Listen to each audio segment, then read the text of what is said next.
Welcome back to the Daily Drum on WHUR and Sirius XM Channel 141. This is the Insight segment. I'm Harold Fisher. This is a Medical Monday, and we're tackling a battle that has touched far too many lives in our community.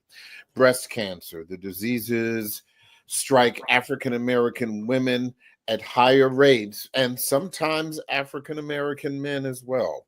The losses are deep and personal, but there is also strength, courage, and hope.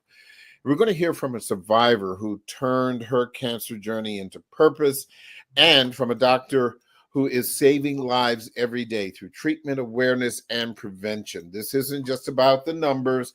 It's about family. It's about love and the fight to live. My guests are Karen Denise Smith and Dr. Sarah Horton. Karen Denise is a breast cancer survivor. Dr. Horton is a board-certified medical oncologist with the Howard University Cancer Center for Transdisciplinary Breast Clinic. Thank you both so much for spending some time with us and talking about this important issue.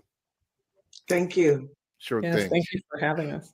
Let me share just a couple of fast facts about breast cancer, and certainly both of you may be familiar. Black women are now 41% more likely to die from breast cancer than white women, despite a lower risk of being diagnosed with the disease. Black women are at higher risk for triple negative breast cancer. We're going to talk about that in a bit, which is the most aggressive type of breast cancer. October is Breast Cancer Awareness Month, and this is one of the reasons why we are discussing this. First of all, Karen Denise, if you don't mind sharing with us how you first learned that you had cancer. How old were you at the time? Okay, I am currently, I was 63 years old, and I was laying on my left side, and everything was just uncomfortable. So I did a self-examination. I had just had a mammogram in early part of the latter part of November, and the mammogram came out fine, but it was through self-examination and a discomfort. I had discomfort on my left side. I did find a knot. It was to me like a small golf ball.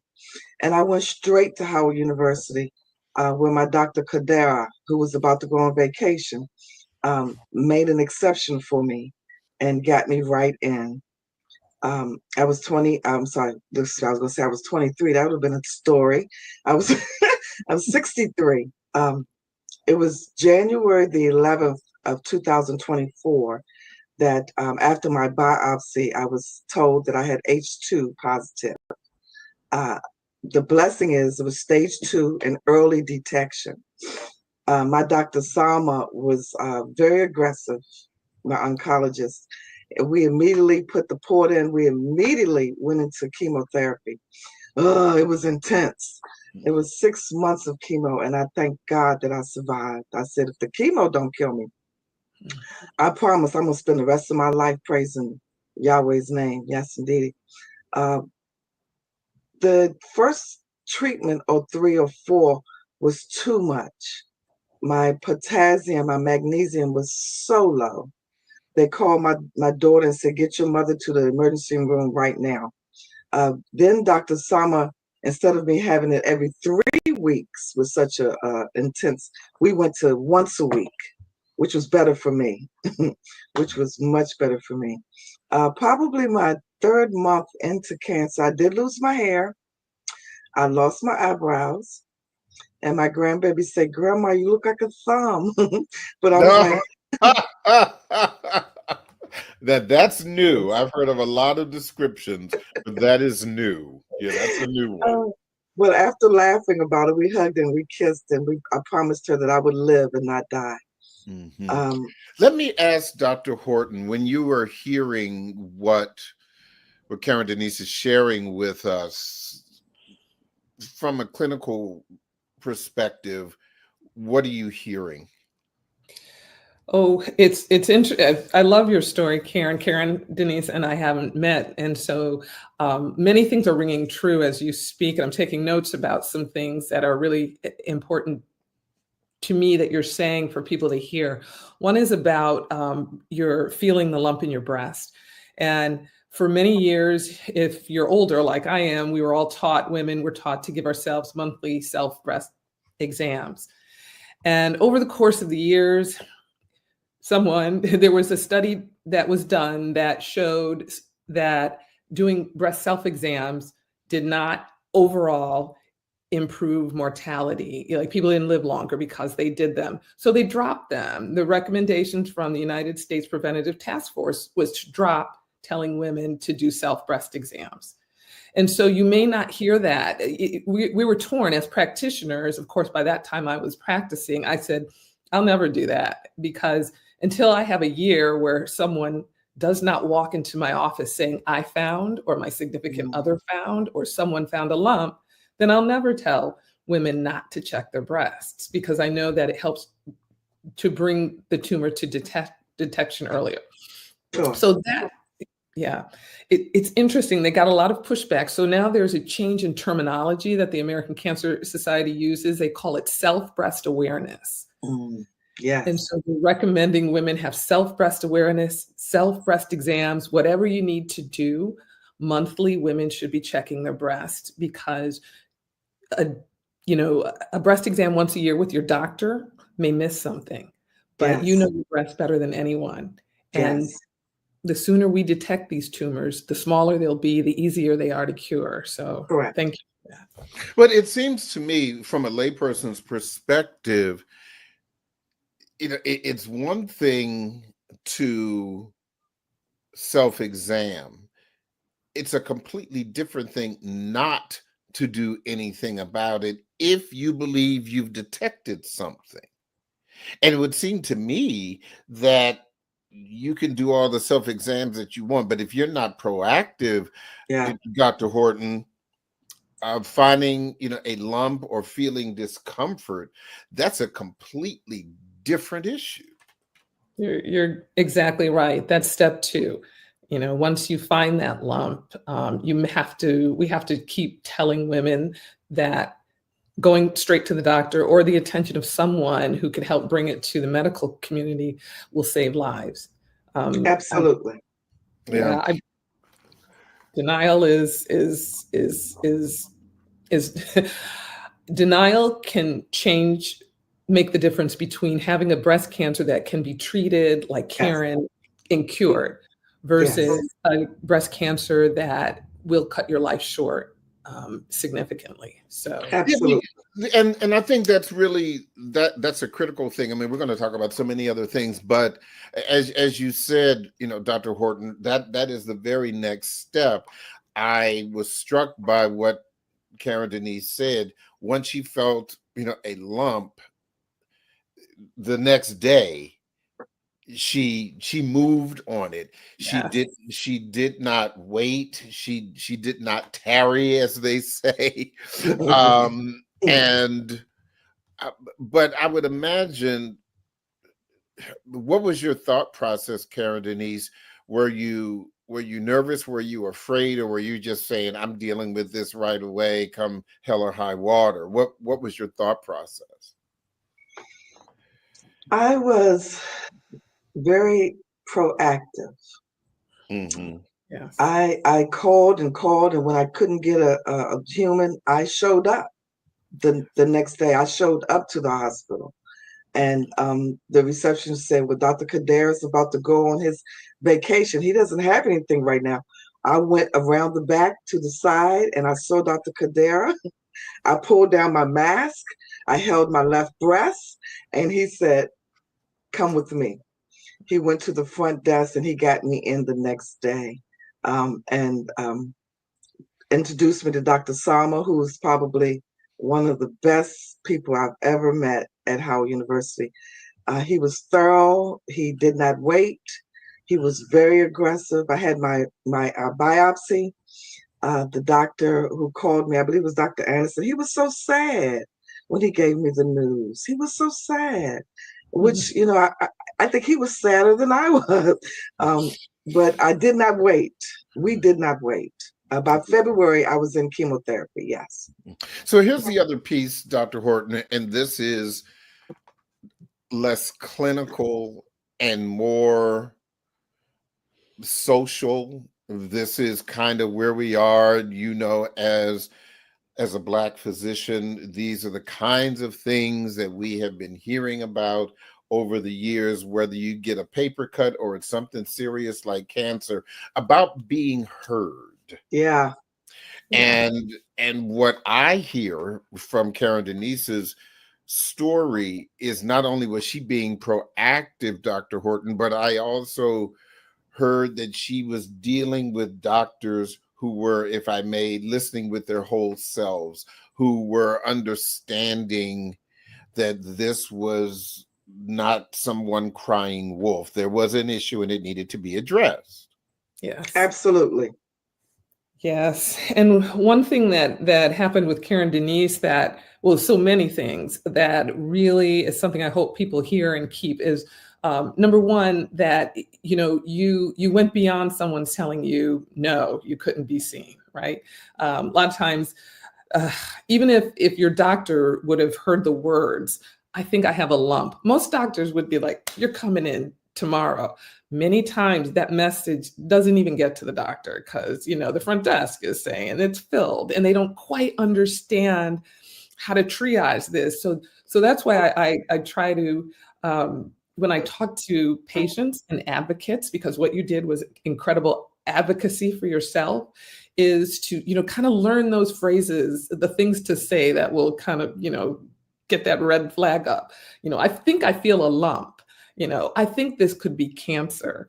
Tell the doctor that I think I feel a lump. And if they don't respond, like you said, you go around and find someone else, call another number, call the patient advocacy or forgot what they call it at Howard, but there's a line that you can call if you're a patient and you have concerns about something. It's like a hotline. Showing up in person is golden if you can do it. Yes. So it's learning to advocate for yourself in so many situations. Patients feel that they're not empowered. They think the medical system, dictates what you can do. But if you have a concern, especially if you think it's something like cancer, just keep plugging away. If you got to go somewhere else, you got to go somewhere else. But hopefully not. Dr. Horton, in having this conversation for many, many years, I've asked this next question over and over, and the answer has evolved. Why is breast cancer still an issue more so for Black women than it is for white women? What is going on with Black people where this seems to be much more of an issue for them? Right. So that is a multifactorial answer. As we've been grappling with this for years. Those numbers in terms of the health disparities of Black women and breast cancer, just like you mentioned, Black women are diagnosed about the same rate, maybe even a little less than white women, but the Black women die. When we talk about mortality, it's once you're diagnosed with a disease, how often does it cause the end of your life or you die from it? We found that if you compare a Black woman diagnosed with breast cancer to a white woman specifically in the US, the same diagnosis, she has a 40% chance, like you said, Harold, higher chance of dying from that breast cancer. So when we look at all the barriers and the reasons why Black women specifically may be having these worse outcomes, some of them are what we call social economics, right? Just the nature of where you are in life in terms of access to medical care, your job situation. If you have a job, are you able to get away to do the type of medical things that you need to do? Are you caring for dependents? Are there things in your lives that are barriers to you getting to health care the way that is recommended? Or if you have something like a lump that you feel, and do you have the time to stop for a moment and call and make that appointment or go down, or is life just happening? So we know that Black women tend to are the head of households more often.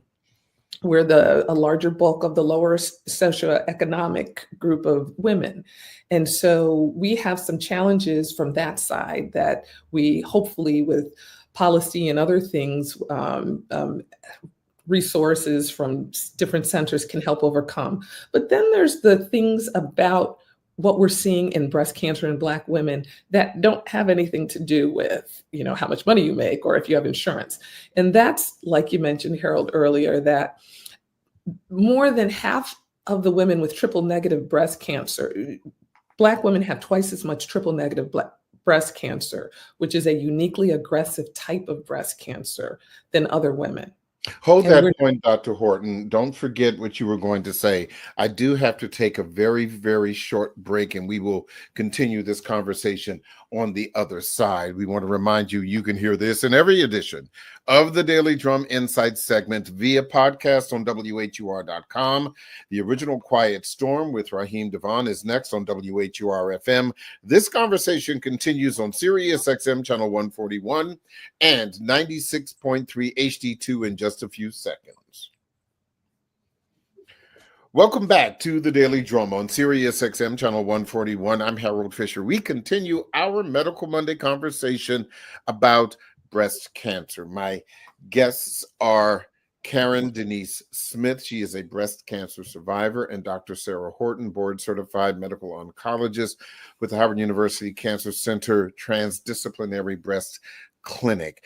Before the break, Dr. Horton, you were talking about triple negative breast cancer. Please go right ahead. So we know that there's a larger percentage of Black women who have triple negative breast cancer, this aggressive breast cancer, than other racial groups. And so that's not clear. And that's what we're studying in different clinical trials to try to identify why this is the case. Are there markers that we can identify that we could target, because we are disproportionately affected by this type of breast cancer? Another statistic that doesn't have to do with social economic factors is that Black women tend to be younger when diagnosed with breast cancer. And so that's also part of the characteristics of triple negative breast cancer. Not everybody, but many of triple negative breast cancer patients are younger women. And so this statistic too is something that we're not sure why. We know as we gather data on women with breast cancer, it's a reality. But this phase of my life, I was a clinician for almost 20 years, but right now I do a lot of focusing on making sure that we get diverse populations in clinical trials. And that's the only way, that's the only way that we're going to answer some of these questions. Not only does there have to be an interest in wanting to know about about this, and there actually is now in more than just the Black population of providers, which it used to be. We were the only ones interested in our disproportionate worse outcomes. Now, I think a light has been shown on this as a scientific question. So what we need to do as Black women and men with breast cancer is to, find trials if they're appropriate for us. Don't be afraid of misconceptions or myths that may not be the case. Find a clinician that you trust and find a clinical trial that's appropriate for you, and help us find answers to some of these questions that we're talking about. When you hear about some of the obstacles, Karen Denise, and again, I think you are probably one of the top tier examples of what survivors need to do in order to be available to talk to me and talk to the rest of the world and folks in your church and folks in your neighborhood. But when you hear about some of these kinds of obstacles, what kind of conversations have you had with other women about this? And have you received any pushback from them about this issue? I have the best community ever. I'm very fortunate. I belong to an absolutely wonderful church, if I can give them a shout out. First Baptist Church of District Heights with Dr. Bobby Manning and his wonderful wife. Yeah. Tell him I said hey. I will. But I was going through with COVID and everything, I was looking at church a little differently. I was watching it online, and I ran across Dr. Bobby Manning and his wife, Dr. And they're in my neighborhood. I can walk to the church, and I went and I joined. And they kept asking me, well, what would you like to do? And I was like, just sup. I just want to, can I just see la? Just want to be here. And they didn't give up on me. They kept asking me. So I said, okay, I got diagnosed 2 weeks ago. I don't know what I want to do. Well, they rallied around me. They prayed for me. They put me busy. I started serving in the church, took the eyes off of me. I have a wonderful, wonderful friendship and family. My daughter probably took it worse than I did, but she was there for my appointments. I got no pushback. My husband did not know how to respond or what to do. Between him and my daughter, my daughter said, well, I'm gonna need you to YouTube it, go on, you're gonna have to figure something out. And he did. He educated himself. My daughter educated himself. I am a direct support specialist, but I retired in December. So I'm familiar with being an advocate for others. So I became an advocate for myself. Every opportunity I get, I say, please examine your lemons. I call them lemons. If you can't do it, let your husband do it, somebody do it. When you go get your mammograms, which are very important, also request a sonogram, because the mammogram just might not pick it up, but the sonogram will, and self-examinations will. I got no pushback. If anything, I saw my community arise to the occasion. Mm-hmm. For the first time in my life, though, I did think about the rest of my life. I did do a bucket list. I did no longer started advocating for others. I started really advocating for myself. And if I answered your question correctly, there was no pushback. Mm-hmm. If anything, my village grew and they wanted me to live and I wanted to live. So I did a lot of questions. I took a lot of questions. My daughter, who's a nurse, she's now currently, well, she caught COVID. So now she's the budget analyst for AmeriHealth. But she was very well versed and did everything she possibly could to make sure her mama lived. When I told people I was going to Howard University, though, they were like, "Are you sure you want to go to Howard University?" But it was Howard University and the staff there that empowered me, that saw me, that listened to me, that were there for me. The women in the center down there, the infusion center, was nothing but gracious to me. I have nothing but praise for how I got over. But I must admit, there were some days doing chemo that I didn't want to. But when I looked towards the hills, which was coming my help, I got even more empowered, knowing that I had a lot to live for. I will say that early detection is everything. I'm in a wonderful woman support group, and some of us didn't have early detection. We've lost a few. So if I had to shout it from the mountaintop, women, men, take care of yourselves. Get your prostate examined, get your breast examined, get your blood work, do what it is that you need to do. Now, I'm blessed. I was listening to the doctor.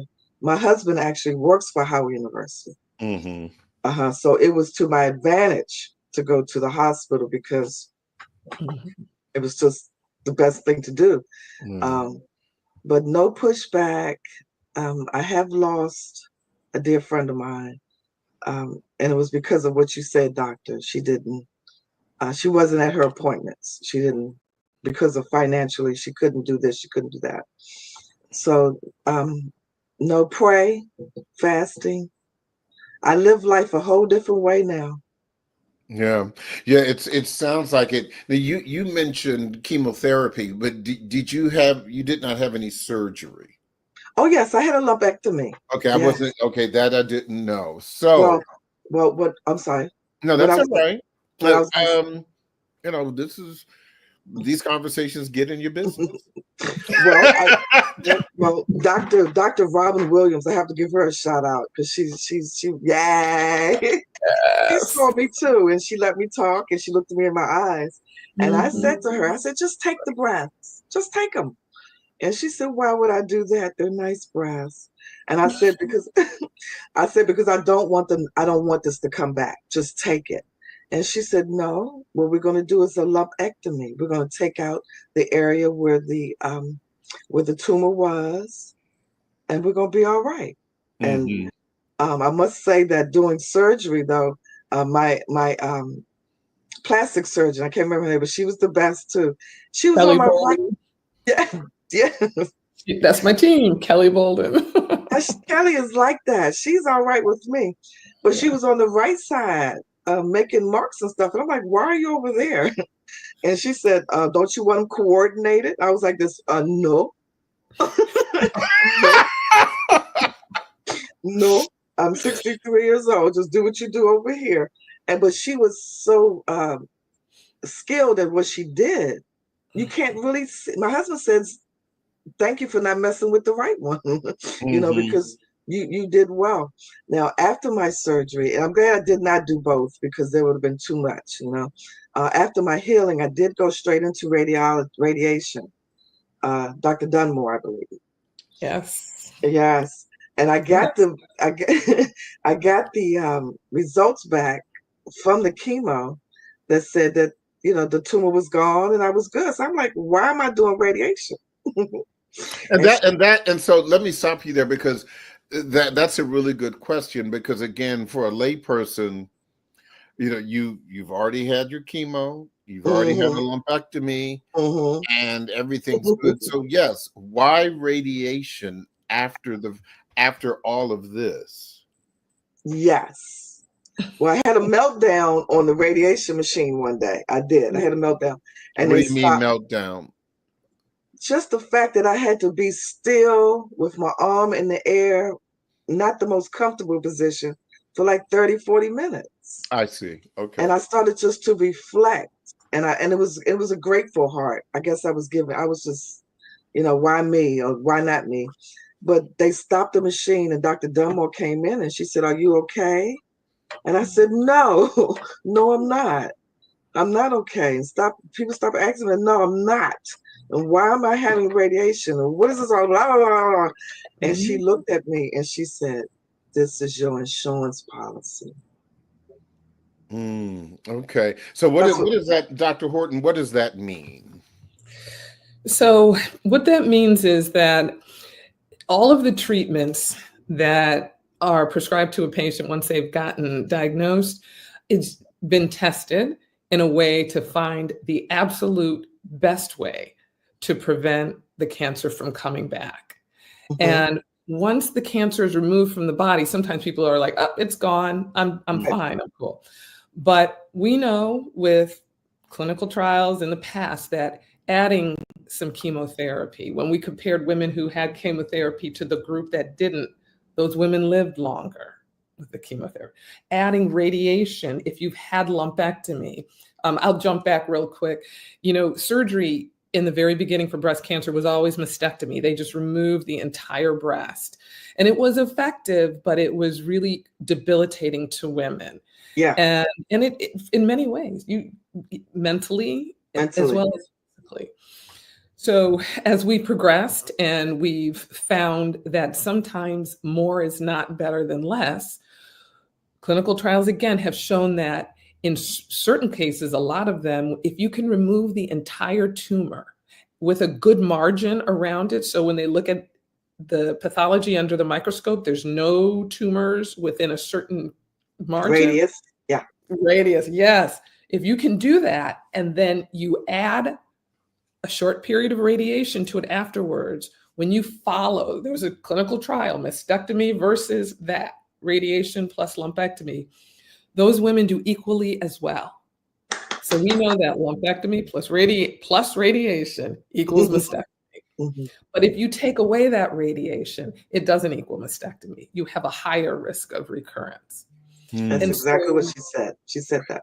And and also, Dr. Horton, and you were talking about, the team that you work with, particularly as it relates to reconstructive surgery, plastic surgery. Again, from a layperson's perspective, we are hearing so much more about that part of recovery, where some women would describe that as making them whole again.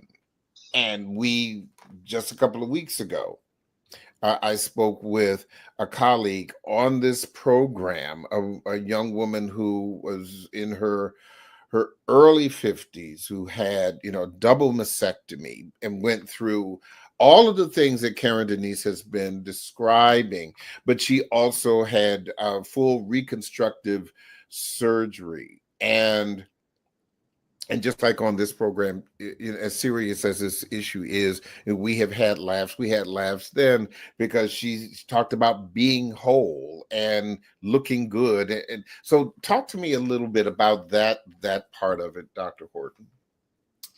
So that part of it specifically is very personal to the patient. Mm-hmm. And those are the discussions that they have. The discussions as a medical oncologist that I have are about the cancer, what the treatment can do, and preventing it from coming back. Yeah. Once all of that part is done from a surgical, radiation, and chemical standpoint, then the aesthetics, what makes you feel like your best is very different from woman to woman. I've had many who are very proud to have had their mastectomy scars. They don't wear prosthetics. It empowers them, and that's fine. It doesn't affect, if she had reconstructive surgery, it doesn't affect her outcome from the breast cancer versus not. So that's very, very personal, that decision. Very personal. Yeah. If I may say, I know women who have had the reconstructive, and they wish they had not. Why? Did they say why? Well, yes, one in particular was just saying that, she just wish she had not. There was some discomfort, or maybe some things she had to maybe go back in to have more surgery. Mm-hmm. Yeah, and it was no guarantee. Basically, she did it for aesthetics. I didn't do it because I'm older in age and I'm comfortable with my body, and it was okay. But I understand why women would want to do that. It is very personal. Yeah. It was personal for me was that they didn't mess with the right one. I was like, no, leave her alone. She's good. And if the left one is going to be lopsided, I have good bras. We'll make it work. So it is very, very, very personal. Yes. Let me ask you another personal question, Karen Denise. Once again, getting into your business part two. How has this impacted your relationship with your husband now that we are through the storm, so to speak? And you've spoken about certainly your faith journey as it relates to you personally, but we do know that this has been a struggle for partners when it comes to support questions, what you don't know. How has this impacted your relationship with your husband? It's brought us closer together intimately, Mm-hmm. intimate wise. Intimacy is more important today. We have better conversations. The chemo and the radiation, it all has affected me mentally. I am different. Meaning I'm more patient now. Things don't really matter as much to me. I'm more concerned with us just being close and having effective conversations rather than the physical.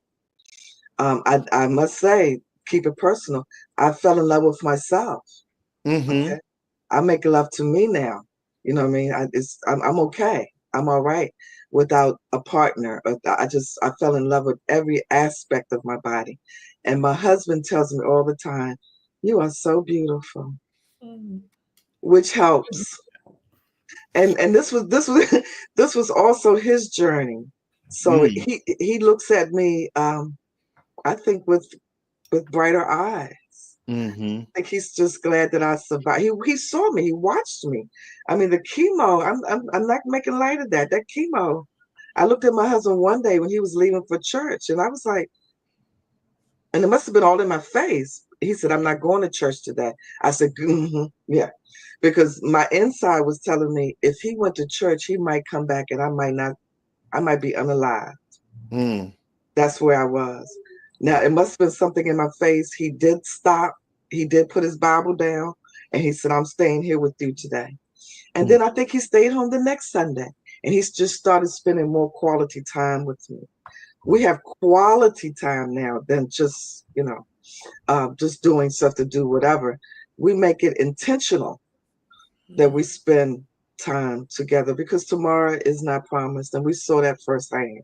Mm. How long have So, you been married?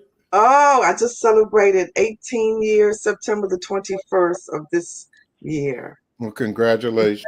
So we'll Congratulations. congratulate him. Wish me best wishes. Yes. Best Uh, wish. let, you know, one of the things I think that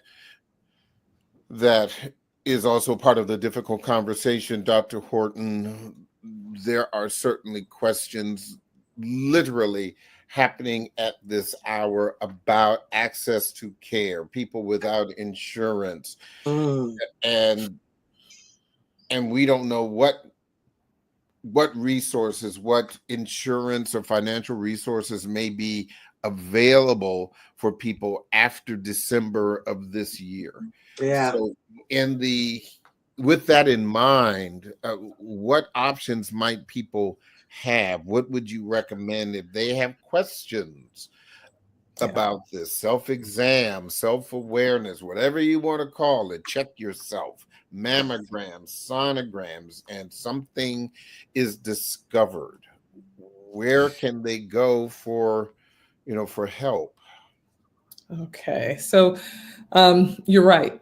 Things are happening now in the administration that we are really unsure how it's going to impact people's access to care, especially the most vulnerable Medicaid patients. At Howard, one of the wonderful things about Howard is that the mission is to treat everybody.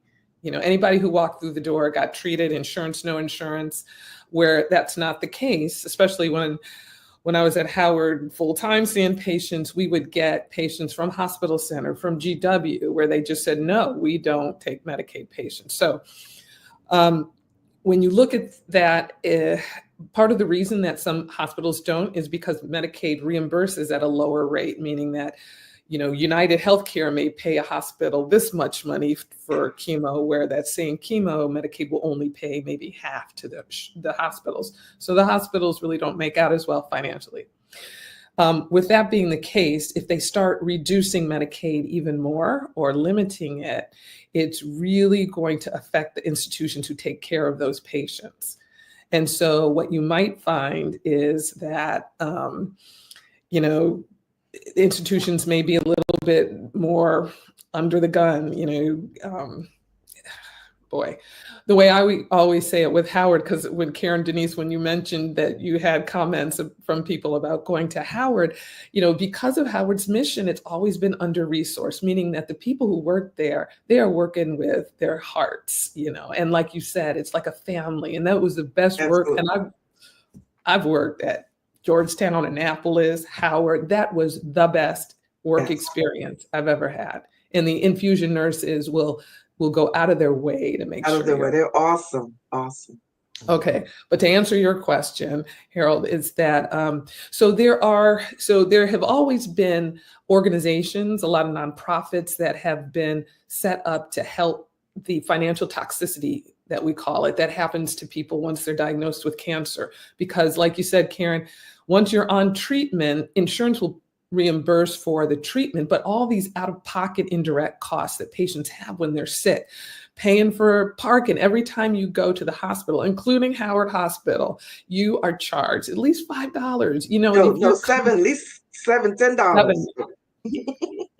You know, and if that's not in your budget, you know, you're just Right. trying to get groceries, then it'll minimize how many times you want to come. You may not show up sometimes. So there are things like of course, Susan Komen you hear about as a national organization that has resources and navigators to help patients find resources. But even locally, like I just got back this weekend from a talk at Sisters Network Incorporated, which is the oldest Black breast cancer advocacy group. Absolutely. And oh, they're incredible. I wish we had a chapter here. But their Sisters Network, Tiger Lily, which is based in this area. Tiger Lily by Mema Carmos is another Black breast cancer advocacy group. All of them have, some call them advocates, some call them ambassadors. You just call that number. They will scoop you up and help direct you to what you need. There's Fund for Her, which is another, it's United for Her, I think it's what it's called, which is a fund which will support up to, I think it's $3,000 to cover costs for patients. There's Lazarex Foundation, which is another patient, Lazarex out of San Francisco. So because these are kind of sprinkled and siloed, that's another thing that I do with my position now is try to put a database of resources for patients, because you've got the national ones, American Cancer Society, they have their navigators as well. But then locally, every local place has its own community outreach groups that help support patients. And places like Howard's Cancer Center, they have Kimberly Higginbotham, the patient navigator. She's amazing and she's a thriver. She can direct you to where you need to go. And GW, Georgetown, they all have navigators. So people should never feel like there's not somewhere they can go to find resources. There's help. There is help. I only have about a minute left, and I started with you, Karen Denise, and so I'll finish this conversation with you. What advice would you give women, partners, for those who are going through this process, or who have come out on the other side? What would you tell them? Communicate. Be honest. Be transparent. If you don't want company, say not tonight. What we really need is love. Someone to listen to us and look us in our eyes. I would say communicate. If someone asks you how you're doing, be positive. I'm doing well, much better today than I was yesterday. You know, if it had not been for the Lord on my side, you know, encourage yourself and encourage others that you too will survive. If you be proactive, if you advocate for yourself, if you find the right person, and look people in their eyes and let them know you too will survive. This is just something that we go through. Mm-hmm. Don't hesitate. Be proactive. Well, I want to thank both of you for spending some time and talking to us about this. Obviously, this is Breast Cancer Awareness Month, but this has nothing to do with October, perhaps, other than the fact that breast cancer, like so many others, can be a little spooky, just like the month. But this is something that we need to constantly talk about, you know, particularly those who are not like the Karen Denises of the world, who are not proactive, who may sit in it instead of moving forward. So Karen Denise Smith, I think you are an excellent example for not just Black women, but for all women going through this. And of course, Dr. Sarah Horton, thank you all. Thank you so much for your work, and we will certainly be in touch. Thank you for having us. Absolutely. That is the Daily Drum for Monday, October 6th. I'm Harold Fisher. Good night.